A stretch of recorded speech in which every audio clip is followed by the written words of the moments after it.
Hello everyone. So today we are discussing about diarrhoea. तो diarrhoea होता क्या है?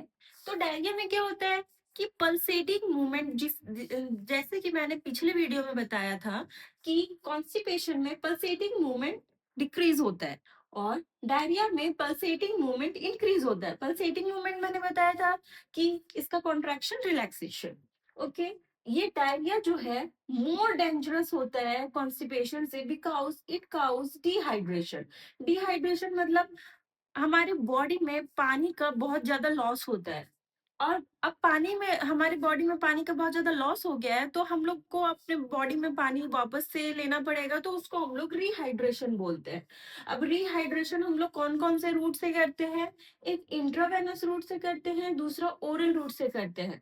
अब इंट्रावेनस रूट से हम लोग कब करते हैं? जब हम लोग के बॉडी में fluid loss greater than 10% of body weight हो गया है तब हम लोग इंट्रावेनस रिहाइड्रेशन करते हैं. अब ओरल रूट से हम लोग कब करते हैं? जब हम लोग का fluid loss 5 to 10% of body weight है तब हम लोग ओरल रिहाइड्रेशन करते हैं. अब इसका फीचर क्या क्या है? तो इसमें हम लोग का जो स्टूल होता है उसमें वाटर का अमाउंट बहुत ज्यादा बढ़ जाता है. दूसरा, फीवर आता है, हमारे स्टूल में ब्लड आता है, म्यूकस आता है. अब ड्राई माउथ होता है, डिजीनेस, लेस यूरिन. अब कॉमन काउजेस क्या क्या है? अब इन्फेक्शन होता है. इन्फेक्शन किसके वजह से होगा? तो वायरस के वजह से होता है. वायरस में कौन सा वायरस? Noro virus. अब बैक्टीरिया की वजह से होगा. बैक्टीरिया में कौन सा बैक्टीरिया? E. coli, Salmonella. अब फूड इंटॉलरेंस होता है. मेडिकेशन की वजह से भी होता है डायरिया. और आईबीडी और आईबीएस. तो आईबीएस में क्या होता है? इरिटेबल बाउल सिंड्रोम बोलते हैं इसको. और आईबीडी को इंफ्लेमेटरी बाउल डिजीज बोलते हैं. इसमें अल्सर हो जाता है कोलोन में. इसके वजह से भी डायरिया होता है. अब ट्रीटमेंट में हम लोग क्या क्या देते हैं? पहले तो हम लोग रिहाइड्रेशन करते हैं बॉडी को ओआरएस दे के. तो ओआरएस कितना देते हैं हम लोग? 200 से 400 ml देते हैं after each stool in adult. अब दूसरा क्या करते हैं? डागा फ्लूइड देते हैं इंट्रावेनस रूट से, जो हम लोग यहाँ पे बताए थे इंट्रावेनस और ओरल रूट. तो डागा फ्लूइड है जो हम लोग इंट्रावेनस रूट से देते हैं. अब डाइट में हम लोग क्या क्या ले सकते हैं? बनाना, राइस और टोस्ट. ये सब हम लोग डाइट में ले सकते हैं.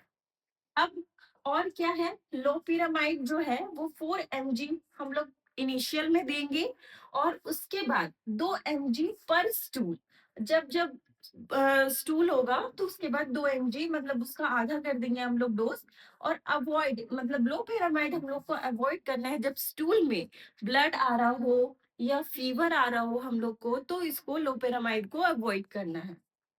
हम लोग प्रोबायोटिक भी दे सकते हैं और एंटीबायोटिक भी देते हैं only for confirm bacterial diarrhoea. Okay. अब एंटीबायोटिक में कौन सा एंटीबायोटिक? एग्जाम्पल में सिप्रोफ्लॉक्सासिन देते हैं हम लोग 500 mg दिन में 2 बार और 3 दिन के लिए. और रिफैक्सिमिन जो रहता है वो ट्रैवलर्स डायरिया होता है. जो अब हम लोग ट्रैवल करने के लिए रहते हैं, कहीं पे भी हम लोग को जाना हो और हम लोग को पता हो कि वहां पे डायरिया होने का चांस है, वहां पे अनहाइजीनिक कंडीशन है, तो हम लोग पहले से ही रिफैक्सिमिन ले लेते हैं. Thank you.